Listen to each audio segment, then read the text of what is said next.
Esta conferencia comenzará a grabarse. Ya. Bien, pues buenas tardes a todos, todos los miembros del Instituto de Tasadores Dominicanos, del ITADO, a todos los colegas panamericanos que están aquí hoy, que sé que esta va a ser una actividad con una alta participación. Ya en este momento, a las 6, tenemos 128 personas conectadas. Para que ustedes sepan, tenemos una solicitud de por alrededor de casi 400 personas para llevar esta charla, lo cual ha roto récord, diría yo. Naturalmente tenemos un charlista bastante popular, que es Luis Fernando, y quiero, aunque él no, Luis Fernando es una persona a quien no hay que presentar, creo que lo conoce todo el mundo. Como quiera, yo voy a hacer una pequeña presentación de Luis Fernando. Primero diciendo que es un gran amigo nuestro, un gran amigo del Instituto de Tasadores Dominicanos. Es una persona que lucha por lo que es el desarrollo de la evaluación en Latinoamérica y que se ha destacado en los últimos años en todos los países, en una gran parte de los países latinoamericanos. Luis Fernando es ingeniero civil, tiene un magíster en gerencia empresarial, es especialista en finanzas, es especialista en métodos y técnicas de valoración de la UPB. Tiene además numerosos diplomados y programas en tasación, finanzas y gestión de suelo. Ha sido y es expositor en congresos internacionales de evaluación con más de 20 ponencias presentadas y ha tenido también premios de la UPAF de algunas de sus ponencias. Tiene la membresía honoraria del Instituto de Tasadores Dominicanos y es miembro de la Sociedad Colombiana de Evaluadores SCBA. Tiene la matrícula de evaluador profesional en Colombia. Es conferencista en temas evaluatorios sobre intangibles, daños y perjuicios, expropiaciones, servidumbres, maquinarias y equipos, empresas, activos ambientales, inmuebles bajo explotación económica, etcétera. Es auxiliar de la justicia, acreditado por el Consejo Superior de la Judicatura. Tiene una amplia trayectoria en construcción y es docente de posgrado en la Universidad Politécnica de Valencia, España, en la Universidad Nacional de Colombia. Y para finalizar, pues tiene también varios libros publicados y es articulista en revistas especializadas en gerencia de obras y valoración de tangibles e intangibles. Con ustedes vamos a dejar al ingeniero Luis Fernando Restrepo con la importante charla de valoración de activos bajo bases de valor de liquidación. Adelante, Luis Fernando. Bueno, muchas gracias, muy cordiales ustedes por estar en este momento compartiendo con nosotros. Espero que todos ustedes estén bien en sus hogares, su sitio de residencia, sus familias estén bien. Saludo especial para todos los colegas que nos escuchan y nos ven.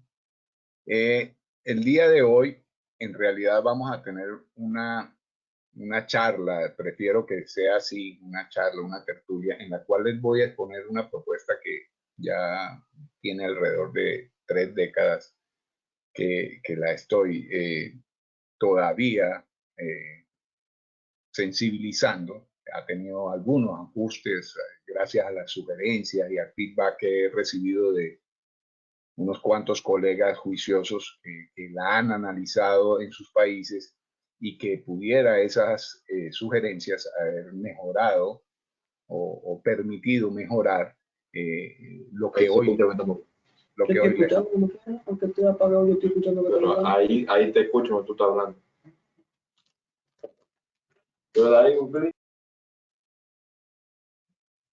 Ok, voy a pedirles un favor para tener un poquito de orden, y es que tengamos el cuidado de mantener los micrófonos en silencio.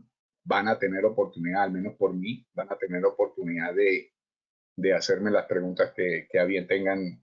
De eso me enriquezco. Esas son las razones por las que me someto a la tarea de exponer, no para, dictar cátedra, sino al contrario, para que me digan, Luis, pero aquí estás un poquito pelado o muy pelado, muy equivocado, yo creo que esto no aplica, eso es lo que me enriquece a mí. Entonces, no crean que es de aquí para allá nada más que va, sino que yo también recibo cual esponja de todos los comentarios y opiniones que ustedes a bien tengan a hacerme. Espero Carlos Joaquín y los organizadores de mis hermanos desde el Litado que me hagan llegar todas las inquietudes, todas las consultas, por favor, para poder tener ese feedback del que estoy seguro que mejoraré esta propuesta. Bueno, como pueden observar, el día de hoy vamos a hablar sobre lo que es la valoración de activos y específicamente sobre una de las bases de valor que menos hemos utilizado, quizás por desconocimiento, quizás por ignorancia, o quizás en otras ocasiones porque no sabíamos cómo hacer. En realidad, la base de valor de liquidación existe desde hace un buen tiempo. Es una base de valor que cuando se los diga probablemente a algunos se les va a mover el piso porque desconocían que esa base de valor es la que deben aplicar en esos escenarios. Y creo que es el de la mayoría. No es la base de valor de mercado, como muchos piensan, sino la base de valor de liquidación.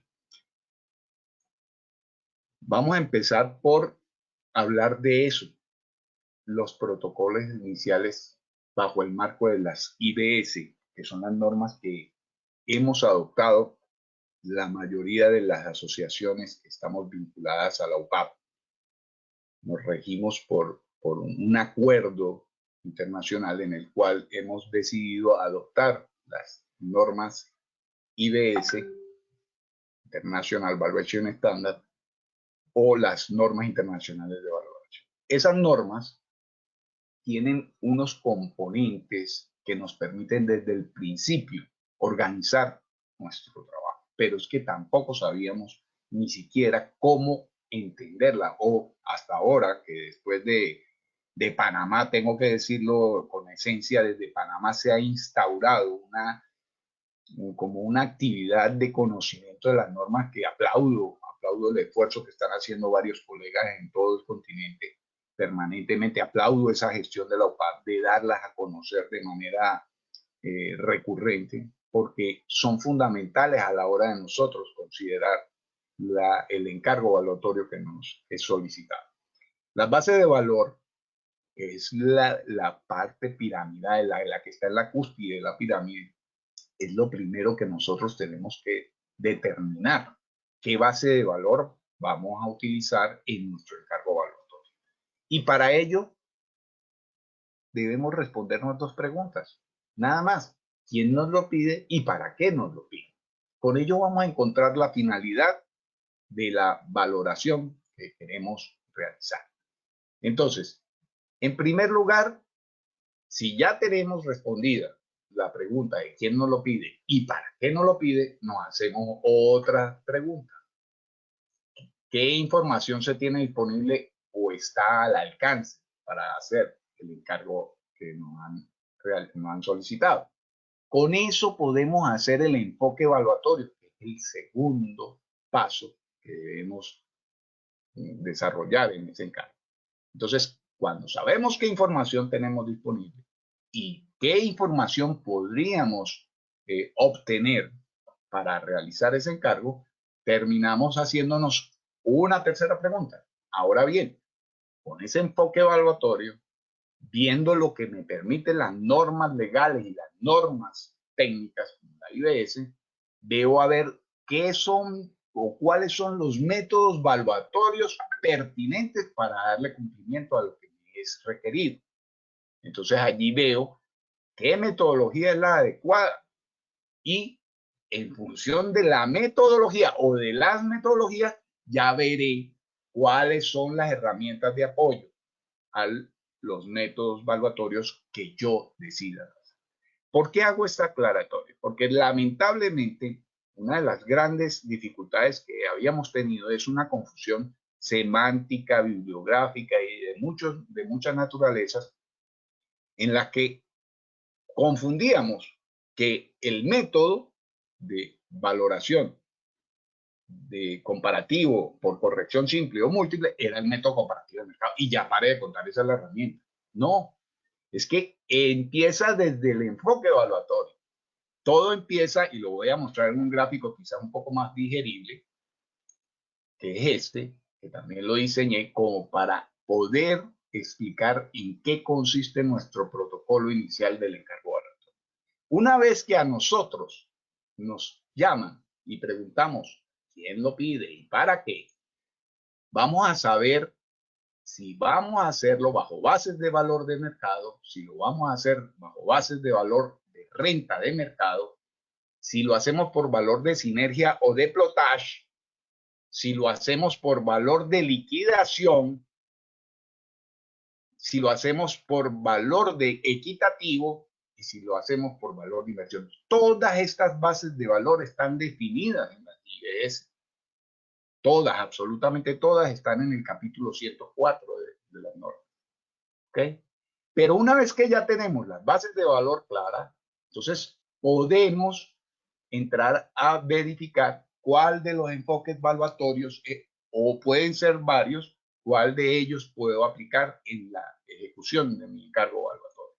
Y después, entonces, miro cuáles son los métodos. Mire, en los métodos nada más, yo tengo la posibilidad de aplicar la comparación de mercado, el costo de reposición, el costo de reproducción, el de costos por adición. Esos tres últimos que acabo de mencionar son los tres métodos del enfoque de costo, pero también está el de los ingresos que tiene el de renta directa o el de renta directa o el de renta indirecta, o el de activos ambientales o el de daño y perjuicio, o el de derechos y limitaciones o el de activos empresariales, ni seguros, garantías hipotecarias.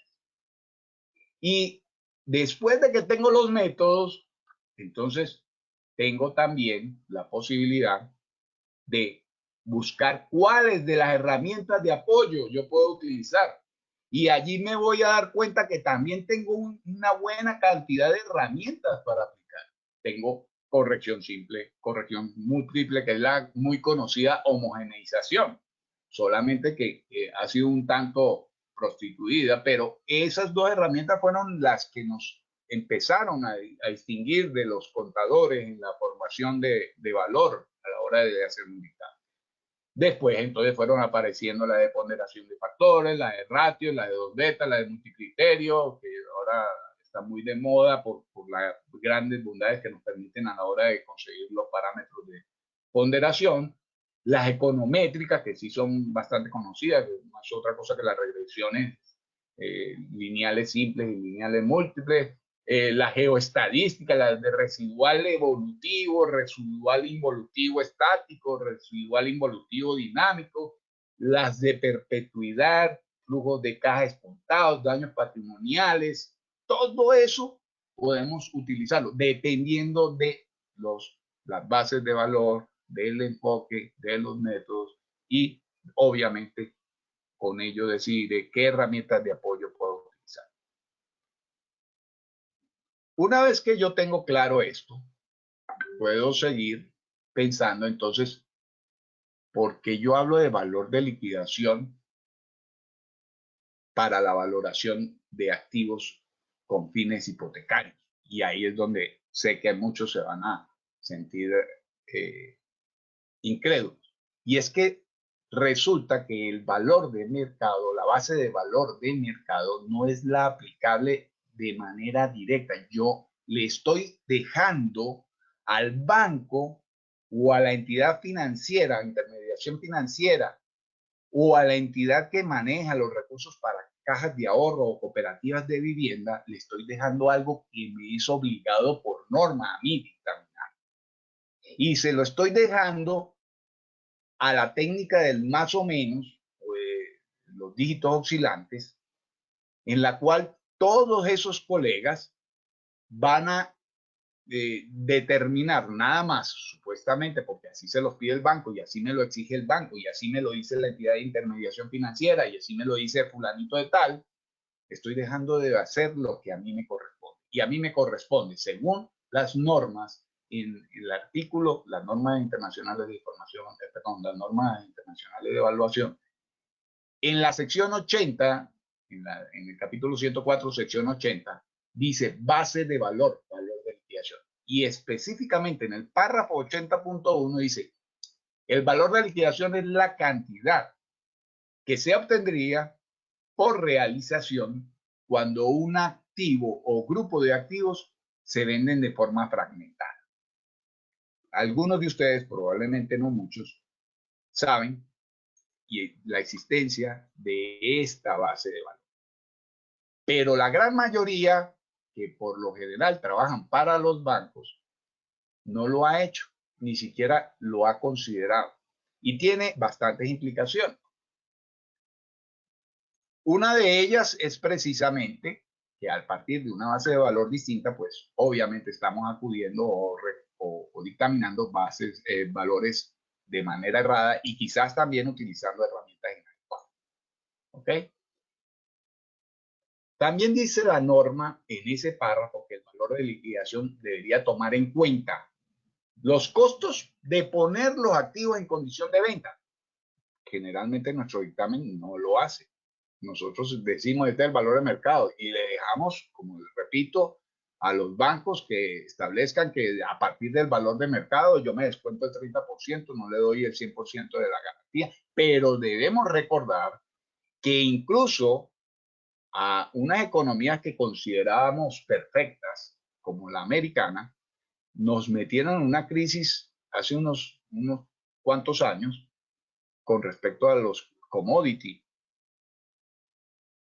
Esos commodities lo que hacían era envolver activos nocivos dentro de unas políticas de riesgo y terminaron prestando como garantía real el 130% del valor del activo. Es decir, le prestaban, recuerdo yo perfectamente, año 2002, 2003, en Weston, pues se terminó denominando por la gran migración venezolana en Westonzuela, habían una gran cantidad de familiares y amigos que estaban comprando en esos desarrollos en la Florida, en Estados Unidos, las casas y les daban el 130%, es decir, terminaban comprando carro, comprando casa y comprando todo porque se especulaba con respecto al incremento del valor de los bienes inmuebles. Bueno, en realidad ellos estaban dejando de considerar que esa garantía que tenían que entregar tenía que tener un cumplimiento no de las normas americanas, de las normas universales de tasación. Y en la asesoría deberían haber tenido en cuenta que cuando ellos hacen su análisis de riesgo, también tienen que cumplir unas regulaciones para todos los intermediarios del manejo financiero. ¿Por qué? Porque es que ellos no manejan dinero de ellos manejan dinero de los ahorristas y todos a nivel universal tienen regulación para el uso de los recursos y el destino que le dan. Entonces, aquí dice perfectamente, como podemos observar, que debemos en nuestro dictamen prever los costos de poner los activos en condición de venta. Es decir, si estamos hablando de una vivienda, pues obviamente si tiene algunos desperfectos tenemos que considerar todo ese mantenimiento, pintura, adecuaciones, etcétera, en la valoración. Y además, también los de la propia actividad de la venta. Es decir, si yo tengo que hacer algunas publicaciones, si tengo que generar una comisión para que lo ponga en venta en una inmobiliaria, etcétera, todo eso lo tengo que considerar.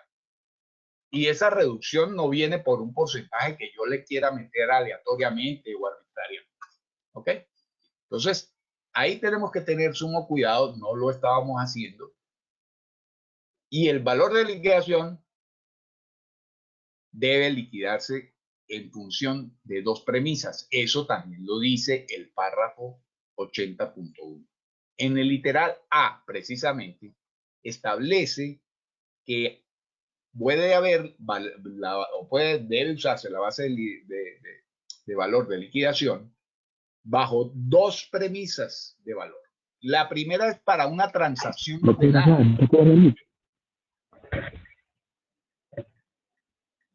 La primera es para una...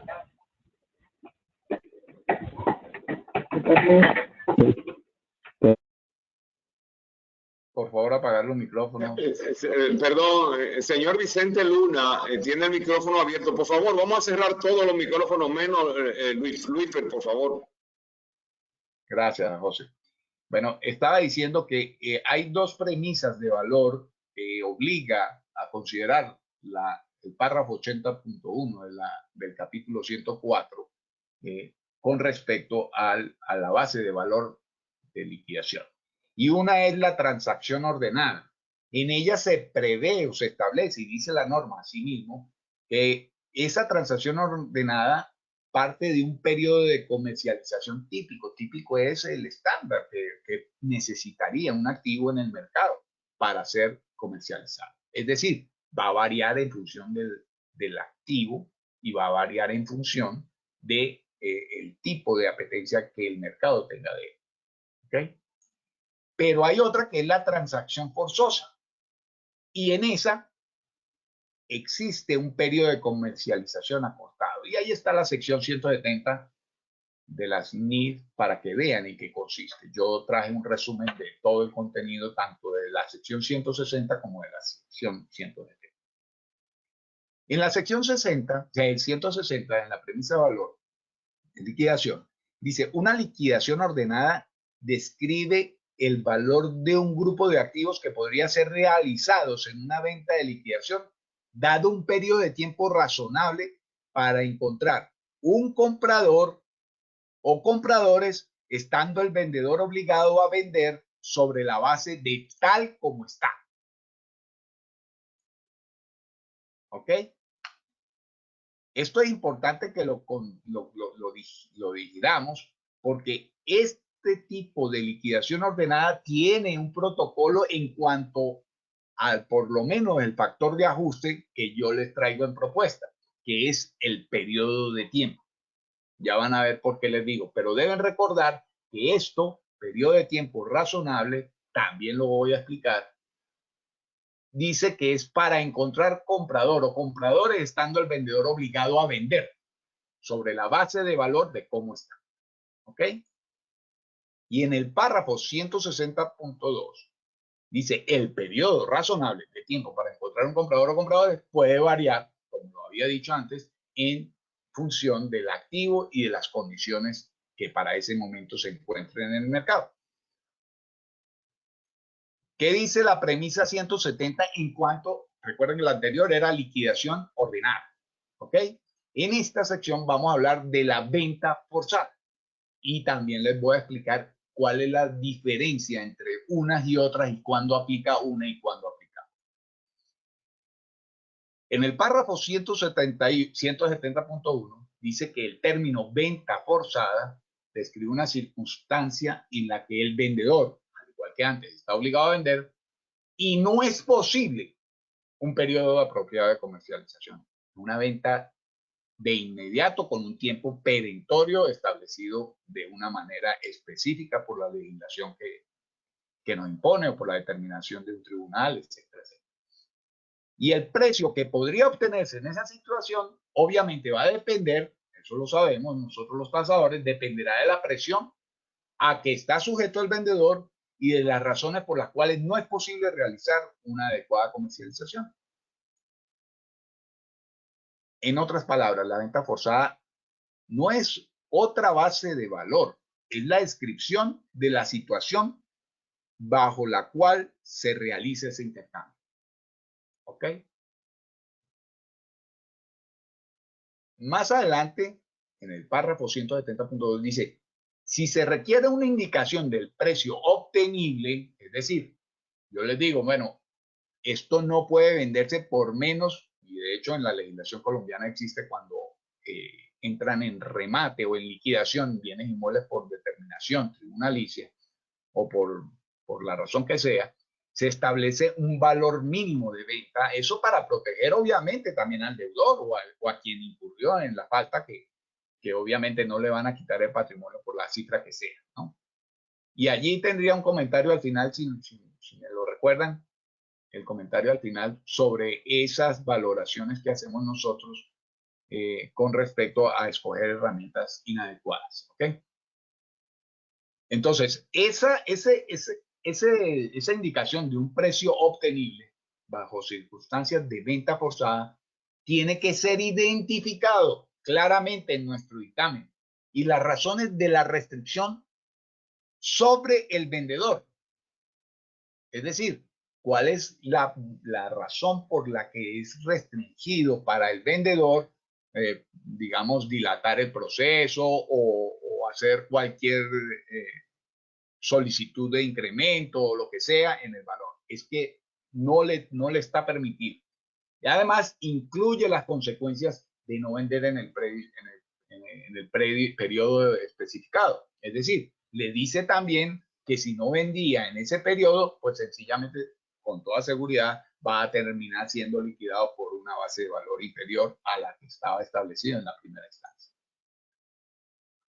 Si no están establecidas para la fecha de la evaluación, cuando somos convocados, esas condiciones, también debemos hacer las suposiciones nosotros. O sea, para nosotros, mejor dicho, con esto no nos está permitido dejar de lado esto, que porque es que no estaban establecidas. No, es que la misma norma nos dice deben, no es que pueden, deben identificarse como suposiciones y hacerlas, según cómo es la historia de ese tipo de procesos, o etcétera, etcétera. Sabremos qué debemos hacer y qué suposiciones debemos hacer. En el párrafo 170.3 dice, de la misma sección, dice, una venta forzada típicamente refleja el precio más probable, ¿cierto? O sea, vamos a ver, pero bajo todas las condicionantes siguientes, y son unas cuantas. Empezamos por la A, es el literal A, dice consumación de una venta de periodo de tiempo corto, el activo está sujeto a las condiciones de mercado prevalecientes, el comprador y el vendedor actúan prudentemente y con conocimiento de las cargas y gravámenes que pueda tener el activo. El vendedor está obligado a vender, eso es obvio. El comprador está motivado típicamente. Ambas partes actúan conforme a su interés superior, o sea, no es que tiene que haber un equilibrio, allí cada quien decide hasta dónde puede o hasta dónde no. No es posible realizar un esfuerzo normal de comercialización, dado la brevedad del tiempo de exposición, eso es muy importante, y el pago se hará en efectivo. O sea, todo eso son condicionantes a la hora de realizar una venta forzada. Ahora, ¿qué diferencias hay entre una y otra? Las legislaciones nuestras son las que lo definen.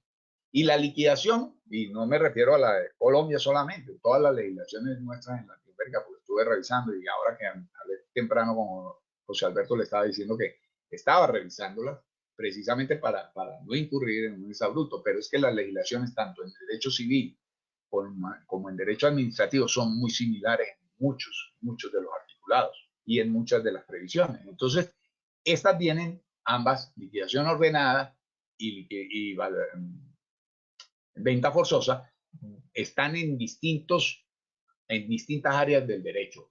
Esta en particular está dentro del derecho civil, la liquidación ordenada, y aplica exclusivamente para las sociedades mercantiles. Es decir, que si a mí me llamó, fue una empresa, para que yo vea a ver cómo la va a liquidar, o un matrimonio, esas son sociedades conyugales, sociedades mercantiles, en ellas aplico la liquidación ordenada. ¿Ok? Y voy a tener como juez natural la Superintendencia de Sociedades Mercantiles de nuestros países o la oficina que las regule, y deben ajustarse al contenido del Código de Procedimiento Civil. En Colombia y en la mayoría de los países están en tránsito, la mayoría, yo no sé si ya lo tengan aplicando, la transformación de todos esos códigos de procedimiento civil a los códigos generales de proceso. En Colombia lo tenemos desde el año 2012 bajo la ley 1564, pero los invito a ustedes al final a revisar cuáles son los códigos que están, códigos legales que están aplicables para la liquidación ordenada en su país. Y la venta forzada, como les decía, va hacia el área del derecho administrativo. ¿Y por qué? Porque aplica a entidades de intermediación financiera que están reguladas legalmente. Y además, eso en principio fue dictaminada en Colombia y en muchos países, fue dictaminada para las entidades financieras. ¿Por qué? Porque a ellas no les está permitido mantener activos que no estén líquidos por un cierto periodo de tiempo, por lo que llaman encajes y todo este tipo de situaciones y por sus endeudamientos internos con el Banco de la República o con otros bancos. Ellas tienen unas regulaciones muy específicas. Entonces, esta situación de la liquidación forzosa es una liquidación forzosa administrativa, tiene ese apellido, para que no se nos olvide. Y esa liquidación forzosa o venta forzosa se aplica para las entidades de intermediación financiera y después fue ampliado para todas aquellas cooperativas y cajas de ahorro que existen muchísimas en todos nuestros países que están dedicadas a promover la adquisición de vivienda de los ciudadanos. ¿Ok? Pero en estos casos, los jueces que pueden resolver estos tipos de asuntos son los tribunales contenciosos administrativos. Y deben ajustarse según, obviamente, al Código de Proceso Administrativo. Allí están algunas cláusulas que son distintas de cuanto a requisitos de presentar el reclamo, del trámite, de los términos, etcétera, etcétera. Incluso para nosotros, de la manera como tasamos ese valor de liquidación. Y eso va a ser una diferencia fundamental. Si vamos por liquidación forzosa, tenemos que hacer unas consideraciones, y si vamos por liquidación judicial, vamos por otras consideraciones que ahora les voy a mostrar. Pero fíjense qué es lo que les estoy mostrando en este particular parte, que la venta forzosa o liquidación forzosa administrativa aplicaría para el bien que yo estoy tasando para los bancos. Es la garantía hipotecaria que conocemos, hermano. Esa garantía hipotecaria que todos conocemos tiene una particular situación de que ella, al llegar al banco, debe no solamente cubrir el crédito, sino también darle la probabilidad al banco de que una vez cubre el crédito, también si yo lo debo liquidar porque se siniestró, yo no voy a perder el dinero de los ahorristas, no es dinero de ellos. Y por eso es que es importante que nosotros entendamos que la base de valor mercado no es la aplicable aquí. Y tampoco, en el caso de Colombia, está bien presentado que un valuador que tiene ley de ejercicio profesional, que le regula las competencias y las obligaciones en la prestación de su servicio, entonces deje de hacerlo porque es que el banco así lo pide. Eso no tiene presentación. Entonces, la manera de hacerlo es como dice, no solamente la legislación, porque aquí está, sino como dicen las normas que debemos hacer. Y entonces, ¿cómo hacemos el cálculo del valor de liquidación, subasta o permuta? Porque es que la ecuación es la misma, lo que van a variar es los parámetros a considerar por nosotros en los periodos de tiempo. Entonces, decimos que la base de valor, dependiendo de quién lo pide, y para qué, si son oficinas estables o entidades mercantiles, va por liquidación ordenada. ¿Ok? Y allí estableceremos el valor de mínima subasta, el valor de la permuta, el valor de la dación en pago, etcétera, etcétera. Todo dependiendo si es una situación entre oficinas estatales o entidades mercantiles. También lo vamos a aplicar, la liquidación ordenada, para disolución de sociedades mercantiles o conyugales, para quiebras empresariales, para extinción de dominios, embargos, demás procesos civiles y mercantiles. En el caso de la venta forzosa, esta aplica cuando tenemos una situación con una entidad de intermediación financiera, o una cooperativa de vivienda, o una caja de ahorro que promueva la vivienda. ¿Y para qué es? Para que ellas puedan recuperar la liquidez que les es exigida a esas entidades. ¿Ok?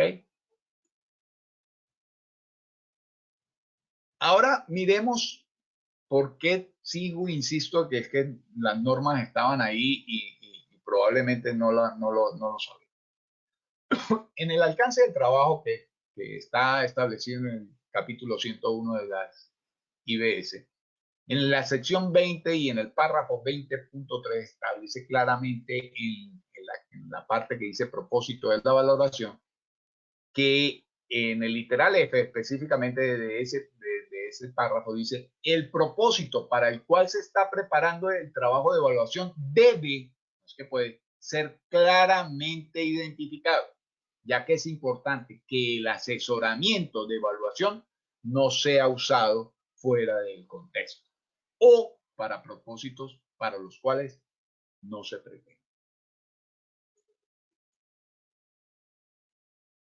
Además, dice que la misma norma, que el propósito, en el mismo párrafo, en el mismo literal, dice que la misma norma, el propósito de la evaluación influirá en la determinación de las base o bases de valor, porque pueden haber varias bases de valor en una misma tasación.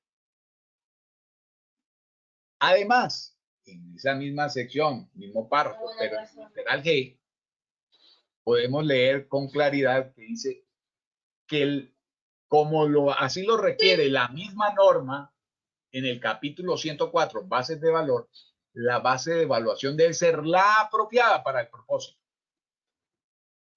¿Ok? El propósito es una garantía real en el caso de los daños. Entonces, debe ser la base de evaluación apropiada. Y debe ser citada y explicada la base de valor con la que estamos haciendo nuestra tasación. Esto tiene una excepción, y es que cuando esa valoración va a ser procesada por un revisor, un superior, una instancia superior, a esa superior, como ya se supone que toda la valoración fue cumplida, la base no le es exigida sobre la base de valor utilizada, ¿ok? Pero es la única exención, y es para los revisores. Esto es en función de auditoría o interventorías de valoración. Vamos a hablar de qué es el factor de liquidación que yo propuse y algunos comentarios sobre él. En primer lugar, es una propuesta mía. Ha sido sensibilizado por 3 décadas con resultados satisfactorios. De hecho, sé de varios colegas que están en esta charla que lo han utilizado desde hace unos cuantos años, y fue la razón de que nos conociéramos virtualmente en alguna oportunidad. Y también lo están utilizando en Colombia en algunas ocasiones, sobre todo tribunalicias, porque no sabían cómo trabajarlo en materia hipotecaria, no tenían la claridad de que aplica para la valoración hipotecaria. Como les dije ahora, lo he ido ajustando por ese feedback, que les agradeceré mucho que me digan, Luis, pero ojo con esto, o esto podría mejorarse así, así. Estoy abierto a cualquier sugerencia. Se ha ajustado gracias a ese feedback. Tampoco quiere decir que lo tengan que aplicar con los criterios que allí les voy a expresar. Pueden ustedes hacer sus propias escalas a través de herramientas multicriterio, de parámetros ordinales, etcétera, etcétera, pero sí con el recuerdo de tener clara la sustentación de esa, no sé qué dice aquí. Okay. Tener clara la sustentación de esos parámetros. Pueden modificarlo, ajustarlo a la realidad de sus lugares, porque también puede ser que los parámetros del comportamiento de la oferta y la demanda, que es donde les sugiero que lo utilicen o que hagan sus propios ajustes, sean distintos o para el lugar o para el momento económico. Y deben tener el cuidado de que ustedes son libres de utilizarlo, y hace rato que está disponible para el que lo quiera utilizar, pero deben distinguir entre lo que es la subjetividad educada y la arbitrariedad. ¿Okay? La subjetividad educada es válida en nuestras investigaciones, incluso en nuestros dictámenes y en nuestra valoración. Lo que no es admitido es la arbitrariedad. Y muchas veces en los tribunales, los abogados, cuando nos quieren controvertir de alguna manera o haciendo no idóneo al perito ante los jueces, le dice, no, eso es subjetivo. Es que eso no está pecado. No es pecado que usted sea subjetivo. Lo que tiene que demostrar él es que mi subjetividad no es razonable, no está sustentada en el conocimiento que he formado durante tales o cuales años y que mi experticia no me lo permite para hacer o dictaminar esa opinión que, entre otras, puede ser subjetiva, pero tengo muchos años estudiándola, así como los médicos han tenido muchísimos años estudiando, y cuando le dan a usted un diagnóstico de alguna enfermedad, lo hacen de una manera subjetiva, pero ha sido educada. ¿Apoyados en qué? En múltiples ensayos o exámenes que tienen de sangre, de orina, de heces, de lo que sea, y sencillamente ellos llegan a su conclusión que va a seguir siendo una subjetividad educada. Igual nos pasa a nosotros. Nosotros vamos a revisar toda la data, la minería de datos, todos los datos que podamos recolectar para sustentar nuestra opinión. Ahora, para obtener el valor de liquidación de un activo apoyado en el factor de Laffer, se busca primero, bajo él o los enfoques que la información disponible me lo permita, el valor del activo. Aplicamos, como lo decía en el protocolo, los métodos y las herramientas que me permitan, las normas que sean pertinentes para acometer la tasación de ese activo. Debo aplicar al resultado del valor del activo que obtuve el ajuste a través de ese factor que ya se los voy a mostrar antes de dictaminar. O sea, yo lo obtengo como un valor parcial, como considerar que yo no dictamino el valor de la media, sino que calculo el de la media multiplicado por tal parámetro y me da el valor del inmueble. Bueno, yo el valor que voy a obtener a través del enfoque y de los métodos o herramientas es un insumo inicial para poder dictaminar el valor de liquidación. Y entonces ahí le aplicamos un ajuste para obtener el valor de liquidación. La fórmula de cálculo es muy sencilla. Obtenemos el valor y lo multiplicamos por ese factor. El procedimiento. Supóngase que es la valoración con fines de entregarlo en garantía como prenda, sea un mueble o un inmueble, como lo dictan las normas NIDI.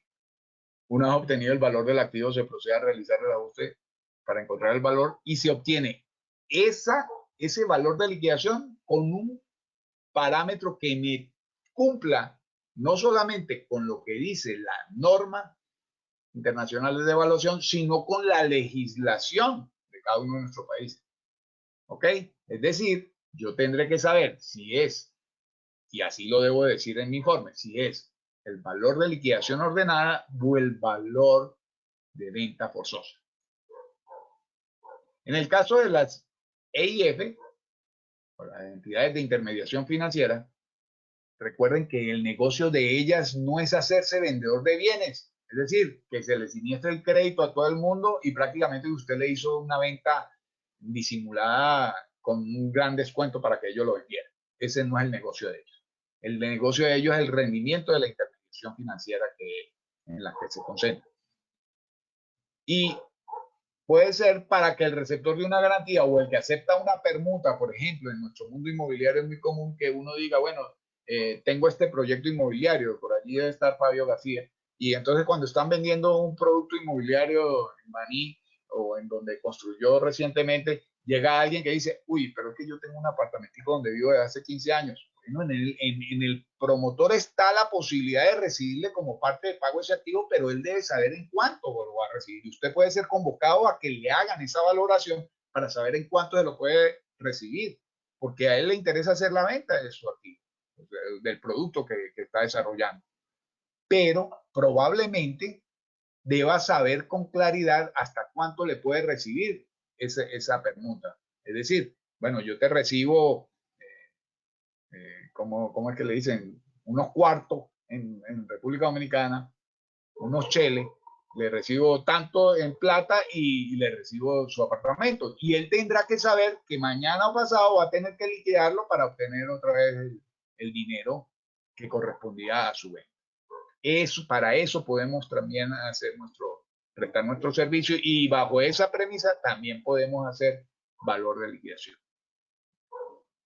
El factor de ajuste por liquidación ordenada por venta forzosa obedece a una fórmula financiera que les voy a mostrar a continuación. Muy sencilla. Son dos factores únicamente. Uno, que es el primer componente, y otro factor que es el segundo componente. Ya les voy a explicar qué es. El resultado de la multiplicación de esos dos componentes me da el factor de ajuste. En donde, en este primer componente, la tasa I es la tasa activa efectiva mensual. Porque es que por lo general nosotros no trabajamos con años cuando vamos a hacer el valor de liquidación, trabajamos por meses, porque esas liquidaciones son en corto tiempo y por lo general no superan los 6 o los 8 meses. Eso no debería ocurrir, ni siquiera en la liquidación ordenada, y en la venta forzosa pues menos aún en el tiempo. Entonces debemos trabajar con la tasa activa efectiva mensual, pero para obtenerla no es la de este o aquel banco, ni siquiera la del banco que está haciendo reclamando la liquidación del inmueble por el siniestro. Se toma la media aritmética o la media geométrica, preferiblemente, de las 6 entidades de intermediación financiera con mayor colocaciones en el país. Y tampoco las del último mes. Se toman las que tenga históricamente en los últimos 6 meses. No voy a caer en una explicación que es de estimaciones de promedio, porque no quiero enredarlo con eso, pero en realidad aquí se trabaja con media geométrica, porque son tasas de los 6 mayores captadores ponderadas, y entonces ahí obtenemos nuestra tasa efectiva mensual. Y cuando digo ponderada es de acuerdo al número, al volumen de colocaciones de esos recursos en el público. N es el tiempo estimado para el cierre de venta. Y aquí es donde determinamos nosotros si es una liquidación ordenada o una venta forzosa. En este término vamos a saber si vamos a ponerle a la venta un periodo de 3 meses o un periodo de 4, un periodo de 5, un periodo de 6, un periodo de 2, un periodo de 1 mes. Ahí es donde se lo vamos a colocar. Y allí es donde lo vamos a establecer nosotros la diferencia entre una y otra. No es en ninguna otra parte. Ahí vamos a definir si nuestro valor fue de liquidación ordenada o nuestro valor dictaminado fue para una venta. ¿Y qué son, en el segundo componente, el coeficiente O y el coeficiente D? Pues el coeficiente O es un coeficiente de oferta, que ya les voy a explicar cómo lo obtenemos. Y el coeficiente D es un coeficiente de demanda. Es decir, vemos el mercado. Vemos el mercado cómo está establecido. Un segundito, por favor. Ok. Entonces, este coeficiente, este par de coeficientes me van a permitir en el primer paso, que es el componente financiero, pues ya lo expliqué, descuenta el capital de hoy, a hoy de un capital futuro. Es decir, si yo tengo el valor obtenido, yo lo dictamino, pero ese es el valor con que va a salir a venderse o a liquidarse, venta forzada o liquidación ordenada, y se va a poner a ver quién lo compra. ¿Ok? Pero ese precio se va a mantener, ese no lo van a ir actualizando si pasó un mes, pasaron 2 o pasaron 3. Ese es el valor final y yo tengo que hacer las consideraciones que la norma IBS me dice, y entre ellas, precisamente, en la última es que el pago va a ser en efectivo. El pago debe hacerse en efectivo. Entonces, yo ese valor lo considero como el valor futuro y lo descuento a hoy. Además que le descuento los costos, los gastos por ventas, costos y gastos para la venta, al valor de mi activo. Al valor obtenido le tengo que descontar unas estimaciones antes de tenerlo como valor futuro. Y ese valor futuro ya ajustado por descuento de costos de gastos y ventas, entonces lo traigo a valor presente. Ese es el valor de liquidación, o forzosa o valor de liquidación ordenada. Para eso es el primer componente. Pero ¿qué además hace? Como ya lo dije, coincide con la fórmula de valor presente. Es una operación que para la mayoría sea desconocida. En el segundo componente, el componente de mercado, sí es otra cosa que debemos considerar. En principio, aquí en Colombia hubo hace unos años, lamentablemente ya no está con nosotros en este mundo, un colega que hizo una propuesta para obtener el factor de comercialización de un activo cuando lo obteníamos a través del método del costo aditivo. Él corregía ese método. El método del costo aditivo no es sino la adición de los componentes de valor, que uno es por el enfoque, por la técnica residual, y otro es por el método de costo de reposición depreciado o de reproducción depreciado, según aplique para las mejoras sobre él. Entonces, pero se obtenía que el valor intrínseco, y él le hacía la corrección a la comercialización, por la comercialización a través de una propuesta. Y en esa yo lo conocía desde hace muchos años, estando incluso en Venezuela, conocía esa propuesta de Kirwit, se llama, Hernando Weaver Tinoco, y esa propuesta de Herwit para el factor de comercialización, pues me pareció interesante analizarla. Y de hecho, otro colega que se llama Daniel D'Amato, de aquí de Medellín, también ha hecho algunas propuestas de mejoría sobre el factor de comercialización de Herwit. Ok, pero volviendo al punto, es que el componente oferta y el componente demanda es fundamental para nosotros saber cuál es la potencial apetencia que pueda tener el activo en el mercado, que también nos lo dice la norma que debemos considerar. ¿Por qué? Porque nos dice que el tiempo que nosotros le pongamos va a ser prudente, sobre todo en el de liquidación ordenada, que nos va a ser tan prudente como sea ese activo. Y para poder definir eso, tengo que ver cómo es la oferta y la demanda de ese activo. ¿Ok? Entonces, ese segundo componente depende de la realidad del segmento del mercado en el que se comercializa o se comercializará el bien tasado. Y ese segundo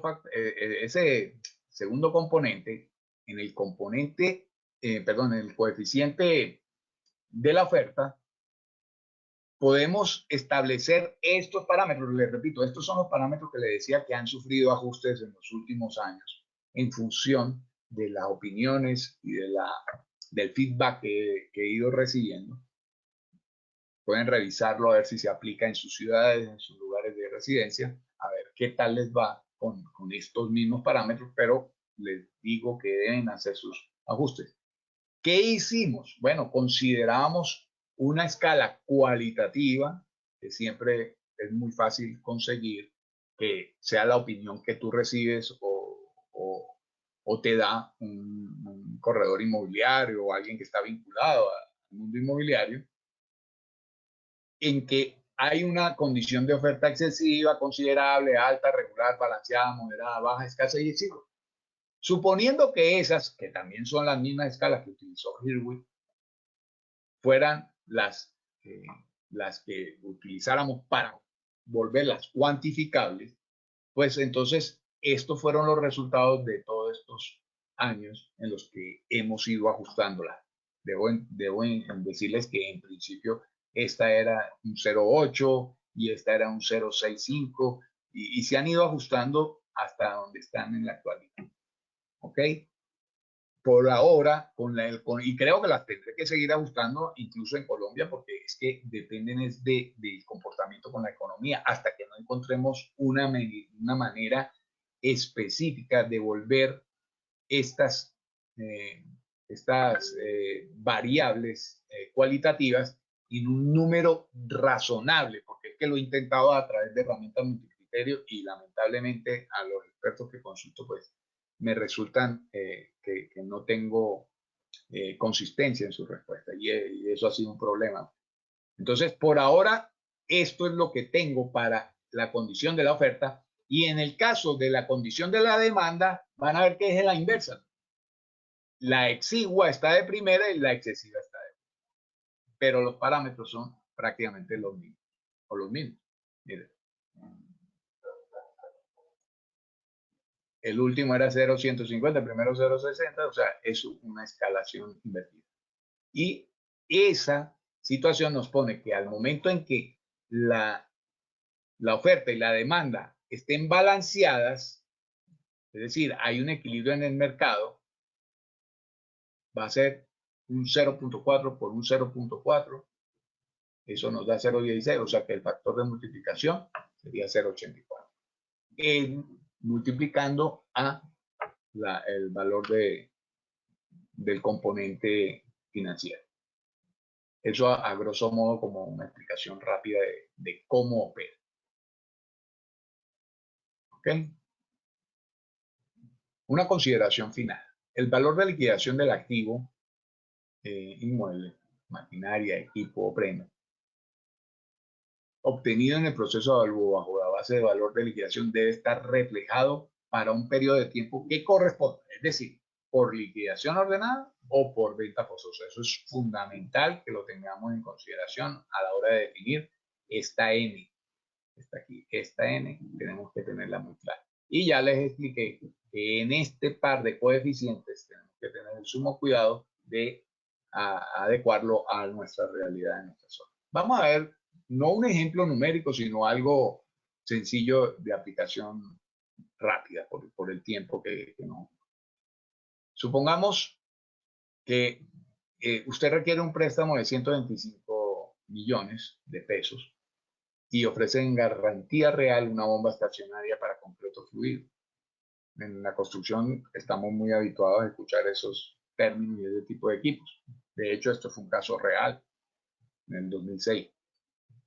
La casa de empeño, porque no tenía liquidez el propietario, la casa de empeño a la que él acudió, me solicita un valor de liquidación para ver si podía recibirle ese equipo o maquinaria en garantía prendaria. Se realizó el encargo aleatorio, según el cuadro que les voy a mostrar, que fue en diciembre del 2006, y me daba esto, las características del tipo de bomba de concreto doble, marca Shell, modelo tal, año de fabricación, todo lo que se requiere para una valoración típica de un equipo. ¿Ok? Me decían que además el equipo podía estar valiendo, me daban la referencia de los valores, etcétera, etcétera, en el mercado, según lo que tenía disponible. En nuestros servicios profesionales, lo primero que nos debemos preguntar es cuánto dinero, cuando hacemos bases de valor de liquidación, cuánto dinero sería prudente avalar con la prenda. Eso es lo que nos llaman a preguntar, no un más o menos. Es que de nosotros y nuestro dictamen depende que o el cliente esté de acuerdo con el dinero que le van a ofrecer en garantía, o sea, como garantía, porque no lo va a entregar salvo que esté desesperado, que ya es otro tipo de situación, no lo va a entregar en garantía por una cifra que no corresponda. Además que si fue una casa de empeño siempre van a necesitar la mayor cantidad de capital.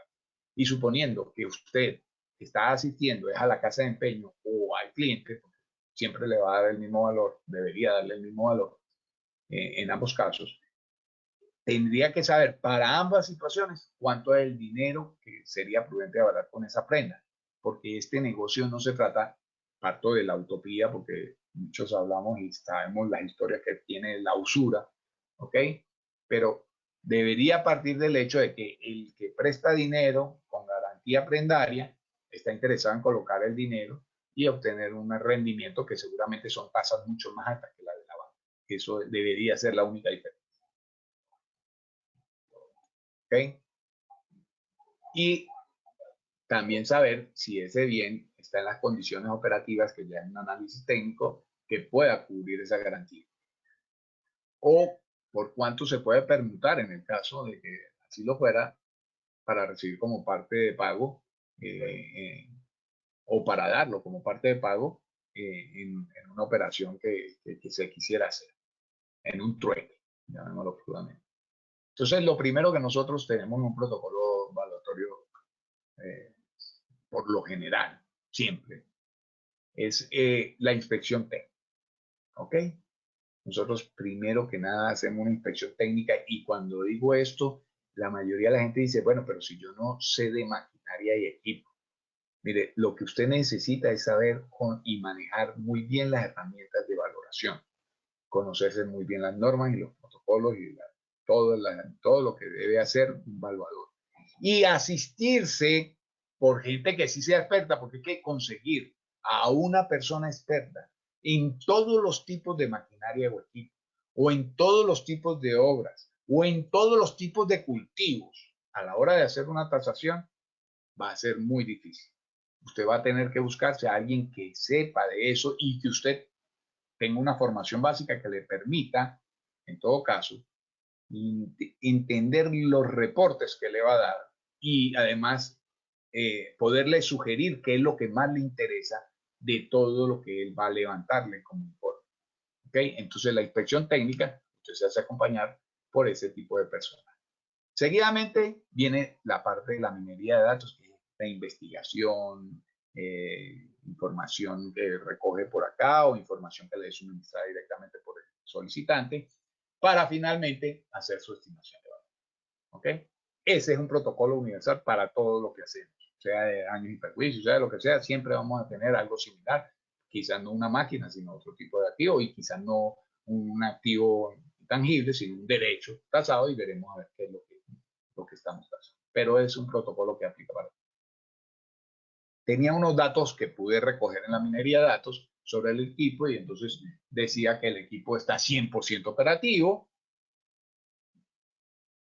Dice además que se comprobó que fue alquilado 9 meses consecutivos antes del 2006, de finalizar el 2006, porque eran en diciembre del 2006, en un edificio que algunos de los que aquí están, creo que ahí están, tienen su oficina en Medellín, que es el edificio Forum.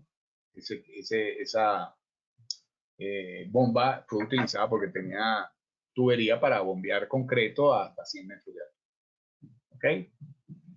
Y se comprobó el alquiler también a otra empresa que estaba haciendo la sede de las tecnologías en Medellín, al frente de la Universidad de Antioquia, de las TIC, tecnologías de información, y que era Corpacero y también estuvo ocupado. Es decir, que la valoración se estaba haciendo en diciembre y prácticamente no tenía gran vacancia, que debemos tasarla a la hora de analizar este tipo de equipos, cuando es por la renta que tiene. No es que lo estábamos valorando por la renta, pero estábamos sí determinando qué tan apetecido era el equipo en el mercado. Eso era lo que nos daba la idea de cuánto era el periodo de venta, no porque lo fuéramos a hacer por ingresos ni mucho.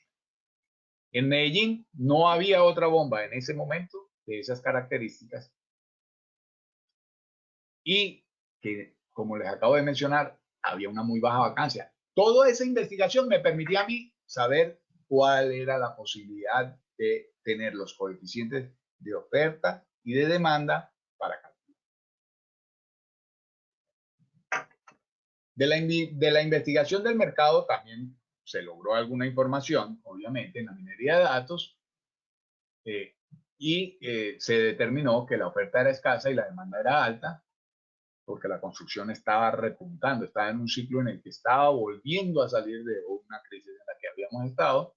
La tasa activa promedio encontrada para ese entonces, ya haciéndoles toda la operación, fue de 1.675% efectiva mensual.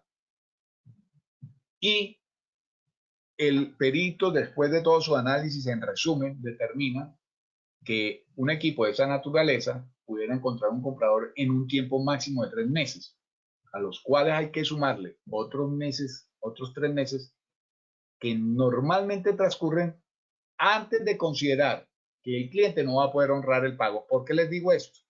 Porque por lo general antes de que el bien entre en liquidación, también el que es el acreedor ha esperado un tiempo para ir a esa instancia, porque tenemos que partir del axioma universal de que es muchas veces, en todos los casos, un mal arreglo que un buen pleito.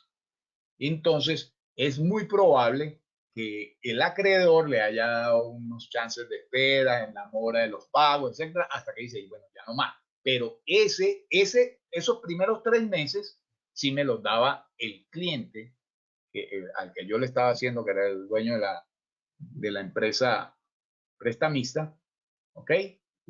Y los otros 3 meses era lo que el mercado, los colegas, los amigos, para aquel entonces yo tenía la gerencia de una planta de prefabricados de concreto en Sabaneta y tenía mucho contacto con otros colegas que prestaban y alquilaban este tipo de equipos.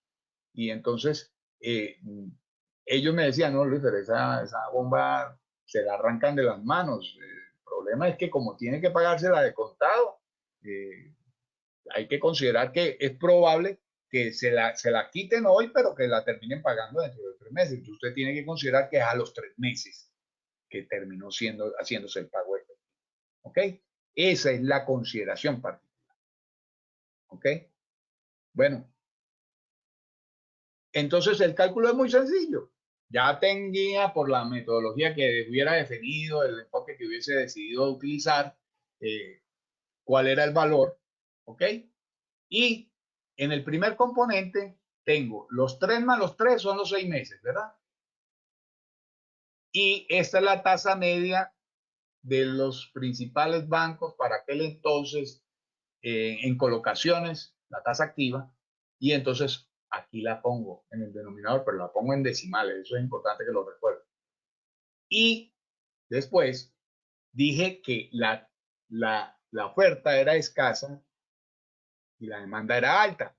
Y como yo tenía tengo mi tablita, si quieren regresamos, el valor correspondiente para escasa es este factor, 0.225, y el correspondiente para la demanda, CD de la demanda, es 0.3. Con esos dos valores, pues esos valores ya encontrados, puedo encontrar obviamente el resultado para todos ellos. Esta escasa y demanda alta. Y obtengo el valor que es 0.844. ¿Qué es ese factor? El factor por el cual voy a multiplicar el activo tasado para dictaminar mi valor de liquidación. No es otra cosa. No hay nada de dificultad en eso. Solamente que debo ser congruente en cada una de las herramientas que las normas me permitan utilizar de acuerdo a la legislación en cada caso. Se debe recordar que es una ecuación financiera que se ha utilizado en varios dictámenes. Es muy sencilla. Ya dijimos que trae en esencia a valor presente una garantía prendaria. En economías con altas inflaciones se debe efectuar correctivos adicionales. También le he dicho, esto no es universal, no es para todos. Por lo menos la parte de demanda y de oferta deben hacer sus propias escalas, construirlas. Y pueden hacerlo, así como les acabo de mostrar para una maquinaria, lo pueden hacer también para bienes muebles, para bienes inmuebles. ¿Okay? Bueno, eso es lo que les traía. Espero que nos quede un chancecito, no sé cuánto tengan convenido en la plataforma, para preguntas, inquietudes y poderles ilustrar en cuál es la propuesta y además recibir el feedback de ustedes. Muchas gracias. Muchas gracias a ti, Luis Fernando. Creo que es una excelente charla, por eso, bueno, nosotros como institución te la solicitamos. Y nos ayuda mucho ya la parte en la cual, pues, las instituciones financieras, por ejemplo, tratan de hacer la recuperación de su inversión cuando ya están en el proceso de ejecución de un inmueble. Y yo creo que eso es muy importante y tenemos que seguirlo estudiando y desarrollando en cada uno de nuestros países, por decirlo así, ya que aquí estamos representados gente de todos los países.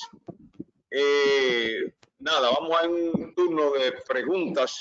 Yo voy a esperar que no sean demasiadas las preguntas.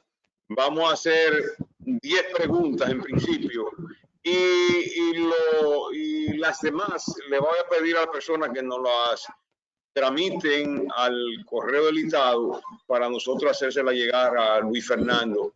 Como quiera que sea, este es un tema que yo entiendo que debemos de mantenerlo en estudio y creo que vamos a estar comunicando con Luis Fernando en ese sentido. Pues vamos a comenzar con las preguntas. ¿Quién tiene una primera intervención? William Figueroa. William Figueroa, por favor. Bueno, Luis Fer, gracias a todo el equipo, a todos los que participaron y a Luis Fernando por esta magistral presentación. Pues te recuerdo, soy de acá de Barranquilla. Es simplemente más que una pregunta, un aporte dentro de todo este proceso de retroalimentación. Es que cuando hablamos de propiedad de inversión también en la NIT 40, quisiera sugerirte que en un momento dado, cuando se habla de ese valor, ya sea forzoso o por apreciación es la apreciación de capital, dependiendo del tipo de empresa a la cual en un momento dado se vaya a vender o a valorizar esa parte de ese activo. Ya que tú sabes pues, que la apreciación de capital, ese valor adicional que se da no esperando que se vaya a vender. Específicamente, un ejemplo, un terreno que se compra tiene un valor específico del activo tal como se compró, pero por alguna razón se vende y está generando posiblemente un mayor valor y técnicamente dentro de la parte contable lo llaman apreciación de capital. Simplemente te quería hacer ese aporte y felicidades. Gracias, William, y placer saludarte. Claro que sé quién eres. Eres un par de bicis por ahí. Parte de lo que me estás mencionando también por privado y conversación privada, y que seguramente, sorpresivamente al final, será anunciado en la próxima charla que van a dictar el Estado con un colega venezolano de prestigio en el área, pueda decir su nombre, Antonio José Abdalá, va a colaborar precisamente es sobre lo que están mencionando. Yo no me quise meter, hablamos telefónicamente, no me quise meter con las NIF para no complicar, por lo menos al menos entender que es que las NIF nos lo exigen a nosotros, nos exigen que la apliquemos. Ya veremos la aplicación, si es convergente o diferente con varias de las NIF y de las NIF que hablan del deterioro del patrimonio y de todo este tipo de cosas.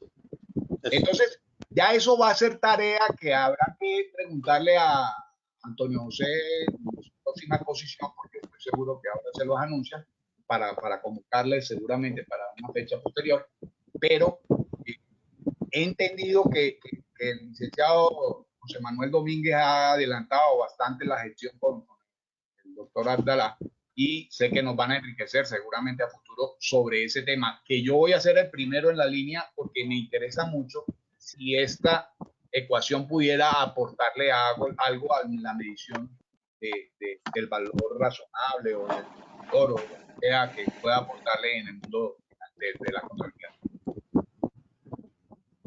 Gracias. Buenas tardes, Luis Fer. Buenas tardes, Luis Fernando. Diego Ceballos. Un momentito, por favor. Le voy a pedir que cuando hagan las preguntas cierren sus micrófonos para que todo el mundo que mantenga los micrófonos cerrados, que solamente dejemos que el expositor sea quien mantenga su micrófono abierto, porque hay mucho feedback y muchas interrupciones. Veo que José Manuel Domínguez estaba ahora tomando la palabra. Ponen el turno a mí, Fran Olivares, por favor. Ah, Fran, ok. José Alberto, Miguel Ángel Hernández, me pone en turno después de Frank.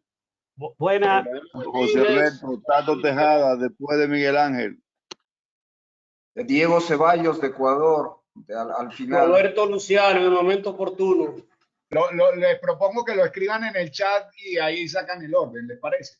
Es mejor, sí. Así lo tomamos más fácil.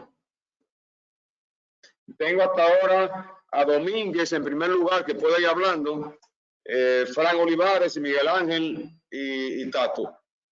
Buenas tardes a todos. Luis Fermi, felicidades por tan magistral exposición, como siempre. Pero quería preguntarte algo relacionado con lo que es el factor que tú has determinado y lo que es las garantías hipotecarias para el sistema bancario. Una garantía hipotecaria está establecida de acuerdo a normas que hay una relación préstamo-garantía, lo que se llama internacionalmente la relación loan to value del activo que tú estás tasando a los fines de una garantía. Ahora bien,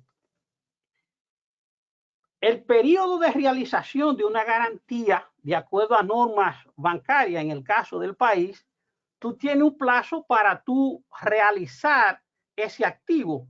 Si no lo realiza dentro del plazo establecido, entonces hay lo que se llama un aprovisionamiento.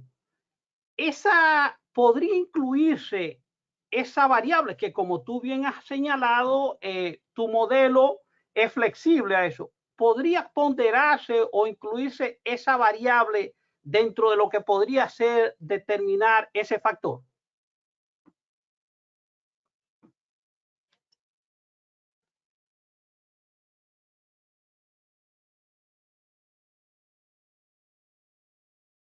Luis Fernando, no te escuchamos. Perdón, tenía cancelado el micrófono. Les decía que por supuesto que esta propuesta es flexible y háganla de ustedes. O sea, no tienen ni siquiera que citarme, no lo necesitan. Solamente sí les ruego es que me enriquezcan con lo que ustedes están experimentando cada vez que la apliquen.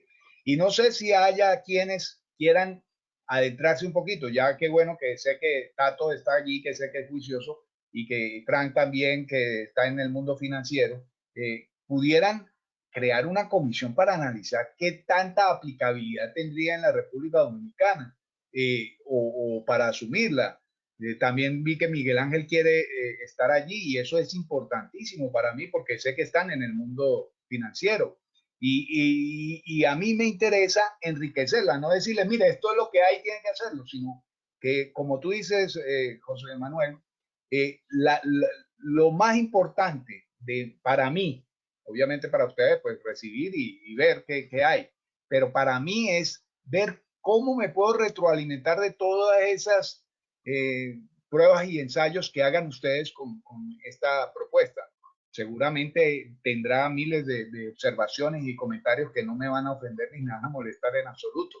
Y quisiera que me las hagan llegar. Y esa que tú acabas de proponer también me la han propuesto, pero debo reconocer con humildad que en el mundo, sobre todo en las entidades financieras, hay tanta diversidad de criterios y políticas internas, además de normas en cada país, que obligan ciertas como tú bien lo mencionaste, periodos de liquidación que no son aplicables en todas partes, sino que son aplicables específicamente para este país o por este banco.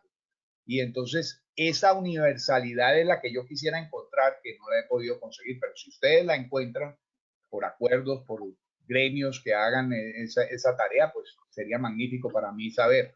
¿Ok? Excelente. Gracias. Fran Olivares.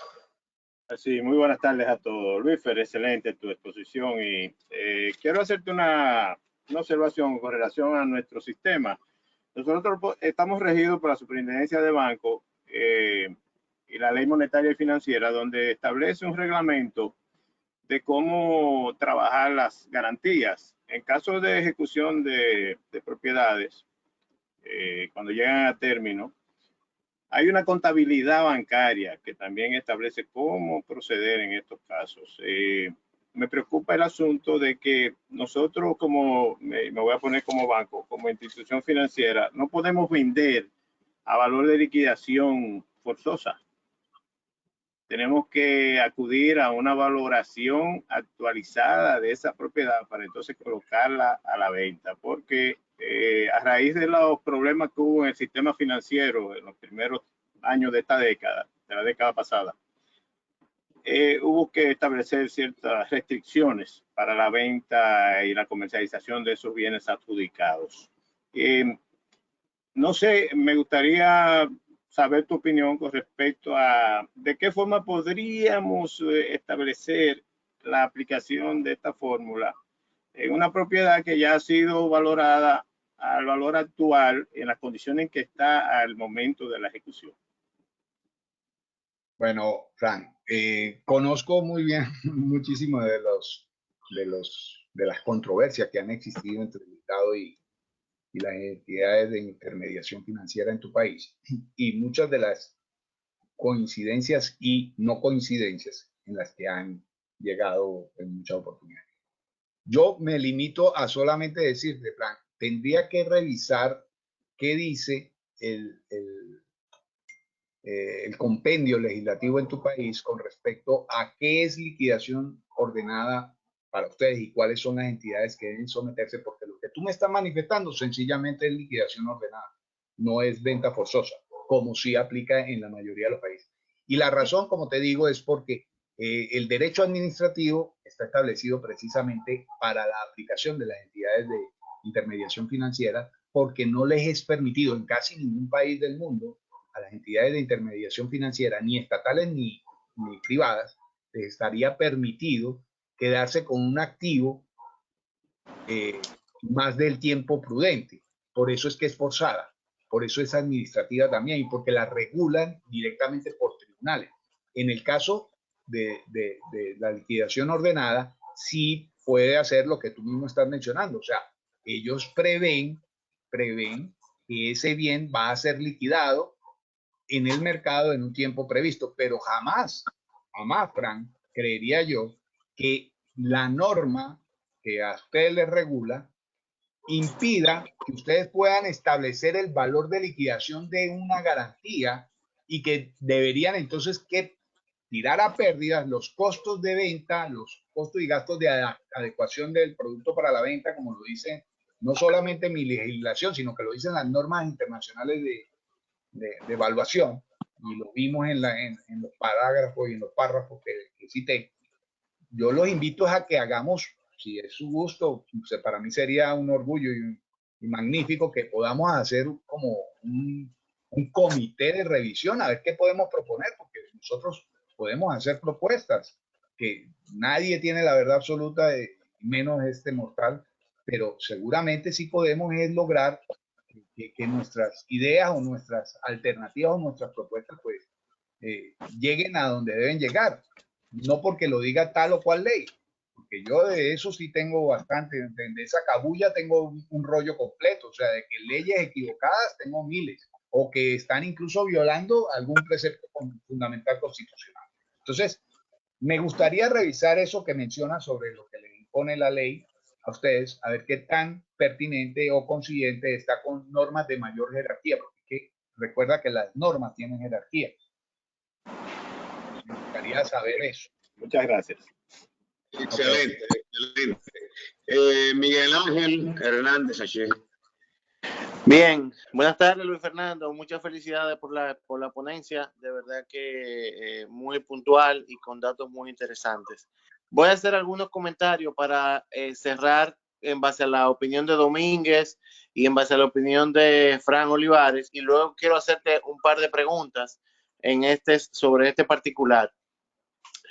Lo primero que hay que tomar en cuenta en base a lo que estamos hablando y la regulación local del país, que son el reglamento de evaluación de activos, establece que los inmuebles tengan que ser valorados en base a la metodología o enfoque de mercado, tanto para el otorgamiento del préstamo como para al momento del registro contable de la adjudicación que mencionaba Fran y al momento de las actualizaciones posteriores que sirven como base para colocar el precio de venta del activo. En nuestro país, en República Dominicana, en algún momento se intentó utilizar el valor de liquidación ordenada para asignar un precio de venta final del activo. Estoy hablando de venta de inmuebles. Sin embargo, algunas compañías de auditores lo veían como una dualidad. Entonces, el valor de liquidación ordenada quedó en un segundo plano en el país según la regulación local. Ahora bien, países como Panamá, por ejemplo, actualmente están exigiendo a las tasaciones un valor de liquidación ordenada porque Panamá, a diferencia de República Dominicana, en el caso de República Dominicana, la regulación no establece tiempo tope para vender el activo. Sí me establece tiempo para la constitución de provisiones que mencionaba Domínguez y mencionaba Frank. Y en contraprestación, Panamá sí establece un plazo de 5 años como tope para vender el activo. En resumen, entiendo que hacia el mercado dominicano, en base a regulación, debemos utilizar el valor de mercado y la liquidación como un accesorio o informativo. Correcto. Sin embargo, voy a hacerte una precisión porque es que la anoté y creo que por allí pudieran estar nuestras interpretaciones. Mira, Miguel Ángel, creería yo que parte del problema que nosotros mismos pudiéramos tener como tasadores es que estamos confundiendo base de valor con enfoque y con método y con herramienta de apoyo.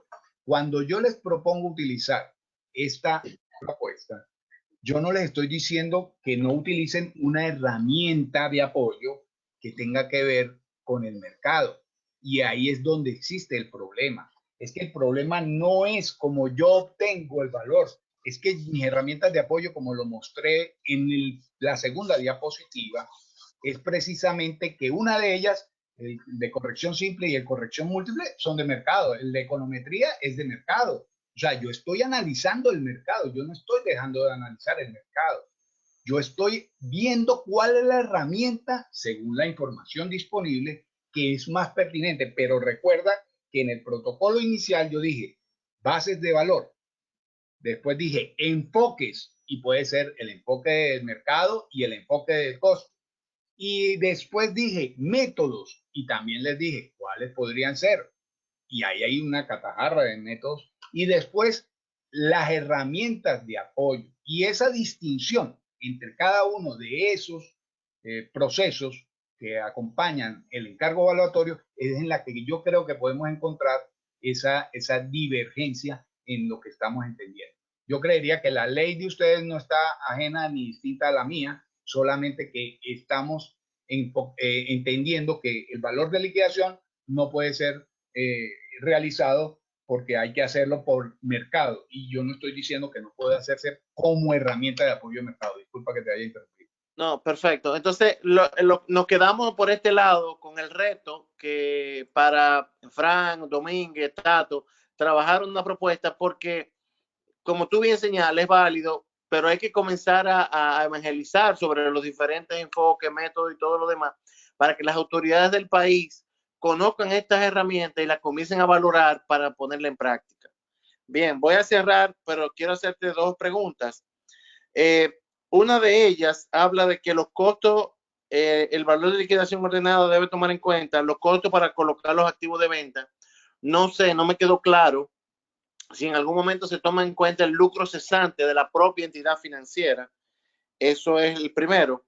Y segundo, relacionado con esos mismos costos también, si el concepto aplicaría para vender un activo as is, porque cuando yo lo vendo, cuando yo lo recibo el bien adjudicado y lo quiero vender as is, no tengo un costo de reparación o de inversión del activo. Ok. Allí, gracias, Miguel. Voy a empezar por la primera. Cuando digo los costos, que incluso la norma lo establece y también la legislación, al menos la mía, lo establece. Perdón. Cuando digo los costos de ventas incluyen, entre otras, obviamente, dentro de esos costos, la ganancia perdida o lo que yo voy a dejar de percibir por el tener un activo que no es líquido en ese momento y que obviamente esos recursos me hubiesen permitido volver a colocar. Por eso yo no me quise ahondar, es que no es así, o sea, la propuesta es sencilla, pero los componentes y las consideraciones tienen que ser cuidadosas a la hora de obtener el valor base que yo voy a corregir y ajustar. Por eso es que decía, no es que yo agarro el valor obtenido por un mercado donde el vendedor no está obligado, ya empecé por ahí por una definición errada, o sea, estoy violando la definición de mercado.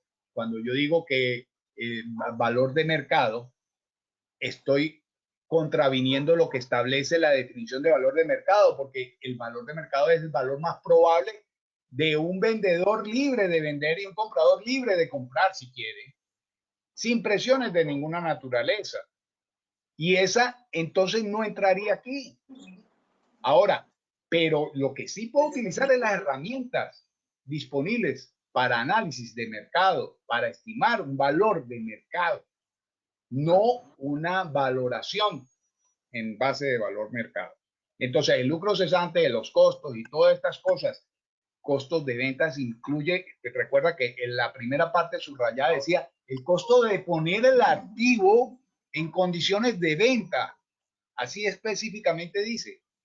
Ese también. ¿Por qué? Porque probablemente yo deba pintarlo o deba hacerle una inversión menor, pero también debo recordar que el vendedor está obligado a vender en las condiciones en que está.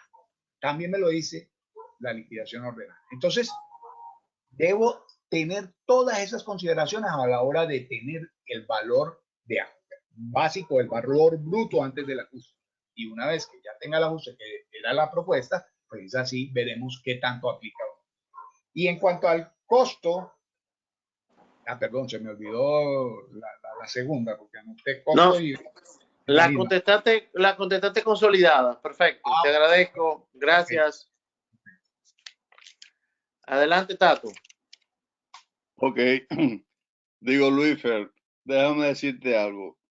Lo que más me ha fascinado es ese múltiplo de coeficiente de oferta por coeficiente de demanda, porque yo siempre había visto la diferencia entre las dos, pero esa partecita ahí me provoca mucho deseo de investigar. E intuyo que ese 1 menos ese múltiplo de dos coeficientes es como una probabilidad de éxito, es decir, la probabilidad de ocurrencia de que eso sea cierto. Es como yo lo veo. Y te quería comentar con respecto, digo, para abundar como tú has solicitado, yo siempre parto cuando voy a liquidación, yo parto de la definición de valor de mercado, porque hay un tiempo razonable de marketing, de mercadeo de la propiedad, donde se junta un comprador y un vendedor libre los dos, donde no hay compulsión. Entonces, en ordenada se pacta un tiempo y en forzosa es de inmediato.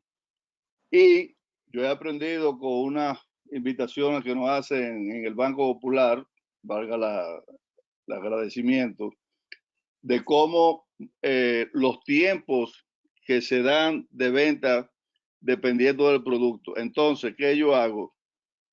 A ver si te suena que el 1 menos C sub 0 por C sub D es similar a cuando yo tomo la I y le sumo un riesgo de absorción, de absorption rate, porque C sub 0 por C sub D de alguna manera tiene que ver con la tasa de absorción. Eso quiere decir que si es algo que se va a absorber rápido, yo no voy a tener tanto problema. Entonces, eso yo lo considero, digo, estoy comentando ya de tú a tú, lo considero en la I. Lo que me dices, y podría ser, discúlpame tanto para darte una respuesta antes de que se me vaya la idea. Sí pudiera ser que ese parámetro o ese componente número 2 pueda ser incorporado, déjame analizarlo, a la tasa a través de una tasa de riesgo, analizar esa tasa de riesgo en vez de un componente riesgo de mercado, se podría llamar, y ver cómo la analizamos. Claro que sí, me quedo pegado con la idea, a ver qué investigación y si tienes algo ya de la parte. Entonces, ¿por qué? Porque si yo tengo mucho riesgo, si hay mucha oferta y poca demanda, voy a tener mucho riesgo de que no se me absorba esa propiedad. Por lo tanto, se va en el I, en la tasa de descuento. Sí, señor. Pero la N, yo la manejo, o digo, he aprendido a manejarla con data del país, con data de Realtor, con data de Miguel Ángel, Marketing Time. ¿Por qué? Porque, por ejemplo, muy fácil, una finca, tiempo promedio de venta, 5 años. Entonces, un tiempo de liquidación ordenada, 2 años. Entonces, en vez de contar 5, descuento a 2 años. Ese sería o sea, o un 66% menos sería para tasa de descuento del tiempo. Entonces, ahí, o sea que yo, con el dado F encontrar P, en la I yo manejo tu fórmula de 1 menos C sub 0 por C sub D, y en la N yo me voy directo, yo conozco por valor de mercado, un apartamento se vende en 8 meses, el tiempo de mercadeo 8 meses, dependiendo de esté, o 6 meses. Entonces, si es liquidación ordenada, póngale a la mitad. Si es forzosa, 1 mes. O sea que ahí a 1 mes va a ser mucho más rápido, y entonces el tiempo y la tasa me va a dar mucho más alta, por lo tanto el valor va a ser mucho menor. Pero honestamente me fascinó y creo como que hay una similitud e entiendo que 1 menos C sub 0 por C sub D, porque yo estoy acostumbrado. Fíjate que siempre tú dices oferta, pero demanda tanto, demanda residual tanto, y aquí tú estás multiplicando. Te felicito porque me gustó. Es una chulería para mí eso, me gustó. 1 menos 0 por C sub D, un factor bien interesante. Ese es simplemente un comentario. Gracias. Gracias a ti. El turno mío cuando llegue, Roberto Luciano.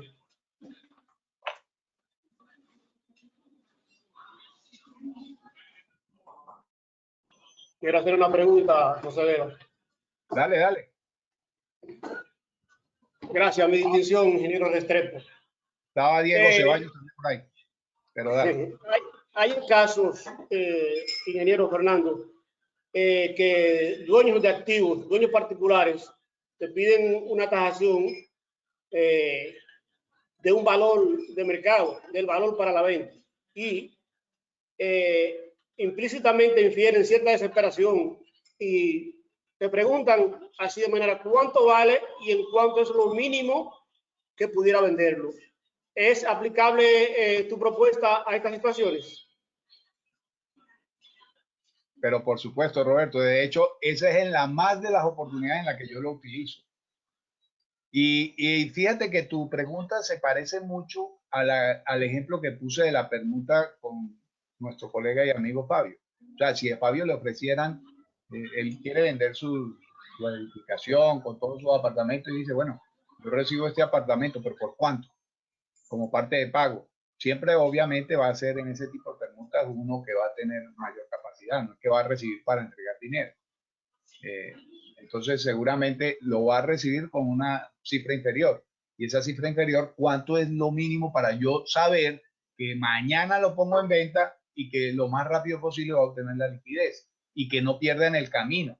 Eso es importante y creo que podría aplicar esa misma analogía a lo que me estás preguntando. Un cliente que desea, bueno, ¿y cuánto es lo mínimo? Eso aplica para el valor de mínima subasta también. O sea, cuando el bien tiene que ser subastado por obligación, por la razón que sea, porque la determinaron los jueces o por lo que sea, usted también puede obtener el valor mínimo de subasta a través de esa ecuación. Solamente que tiene que saber adaptar, obviamente, los números que va a incorporar en la ecuación. Gracias, Roberto. Excelente, excelente. Diego Ceballos. Fernan, una pregunta. Diego Ceballos, de Ecuador, muchas gracias. Luis Fernando, primero mi felicitación, una exposición como siempre muy clara, muy didáctica y que se puede comprender muy fácilmente. para un problema, una solución para un problema que todos los tasadores en mayor o menor grado tenemos en nuestro trabajo cotidiano. Yo lo que quisiera ver si podemos dar con la fórmula un paso más, es decir, establecer alguna posible correlación entre los coeficientes CO y CD, porque creo yo que la oferta y la demanda en un mercado están relacionados. Entonces, posiblemente un camino de investigación para perfeccionar un poco la relación matemática es tratar de establecer alguna correlación que pueda existir entre esos dos coeficientes para, determinando el uno, inmediatamente poder tener el otro como consecuencia de eso simplemente. Y decirte, Luis Fernando, que nosotros aquí en Ecuador, en AEPA, usamos este coeficiente LUFER, lo hemos expuesto ante la Superintendencia de Bancos para que en lo posible se incluya en una normativa que ellos tienen. Está eso encaminado y si algún momento se da, pues será un gusto hacerte partícipe de eso, y obviamente nosotros sí dando el crédito al autor de la metodología. Muchas gracias y un abrazo. Bueno, mira, me complace escucharte, Diego, y también sé del nivel de juicio que tienes y la propuesta. Pero te voy a puntualizar algo. Recuerda que yo dije que yo traté de incorporar la idea de nuestro difunto colega Fernando Weaver Tinoco, y este señor hizo precisamente lo que están mencionando, una relación estadística, porque la hay, obviamente, entre la oferta y la demanda, y obviamente en las curvas. Pero los parámetros que allí aparecen en la propuesta de Herwig, en esa propuesta, nunca me coincidían con ninguno, y por eso es que dije que lamentablemente de manera empírica, que tampoco es que sea inválido porque es empírica, porque proviene de las observaciones, sencillamente de manera empírica fuimos ajustándola durante todos estos años, y por eso decía, bueno, pero bienvenida esa propuesta. Me encantaría poder hacer un análisis un poquito más científico que permitiera, porque lo sé, están obviamente vinculadas a la oferta y la demanda, ese es el mercado en todo caso, ambas conforman el mercado, entonces poderlo hacer de manera científica y quizás universal, una formulación sería bueno. Muchísimas gracias, Diego. Espera, tengo una pregunta, Luis Fernando. Teófilo, vi que ahorita quiso hacer una intervención el secretario general del Instituto de Tasadores Dominicanos. Vamos a darle el último turno para ahí entonces hacer nosotros nuestra despedida. Buenas tardes para todos. Bueno, Fernando, cuando tú estás calculando en el primer factor que considera ahí el factor de reducción de la colocación de los principales 6 bancos, ¿verdad? Sí, señor. Sí, cuando tú calcules esa tasa, pero tú tienes una renta del equipo de la concretera que vive rentado. ¿Y por qué en el segundo factor tú me calculas por el mercado del equipo y en el primer factor me coge el de la tasa activa de los bancos y no el del equipo? Listo, Teo. Creo que hay puntualizaciones importantes que debo hacerte aquí. La primera, cuando me preguntas sobre la tasa, te digo que es la tasa activa porque es la tasa de empréstito legal. ¿Ok? Es decir, es el costo del dinero, lo que yo estoy allí involucrando en ese parámetro, en ese primer componente. El costo del dinero que tendría cualquier activo que no que estuviera, o sea, si yo lo voy a adquirir a crédito, voy a tener que pagar esa tasa a cualquier banco en promedio. Entonces, el descuento de esa tasa es lo que me permite ese componente. Teófilo, por favor, cierra el micrófono, Teófilo. Ok. Y entonces, en la primera parte, el componente de la tasa es de la colocación del dinero. Tasa activa y la colocación del dinero medio. Si usted tiene información de un segmento del mercado específico en el cual funciona más representativamente una tasa distinta, tome esa. yo les digo que en el componente mío para fines bancarios, hipotecarios, tomo el de las colocaciones de los bancos.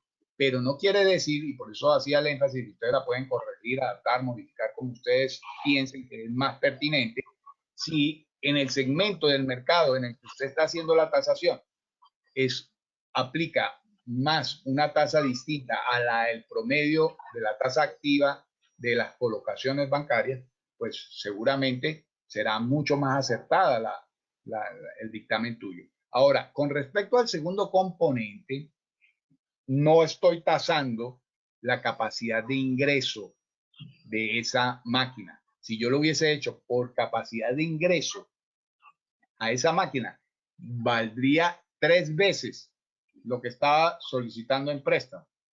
Pero como en un bien en liquidación, o sea, el bien en liquidación está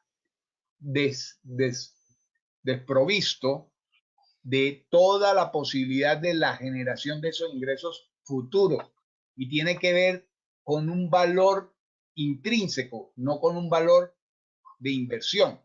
Por eso yo no utilizo el segundo componente, sino para determinar cómo podría ser la apetencia. Cuando yo digo el activo no tiene mucha vacancia, yo no estoy tratando de analizar financieramente cuánto pudieran ser los ingresos. Estoy tratando de ver cómo es el mercado posible para ese activo si se hubiera siniestrado el préstamo.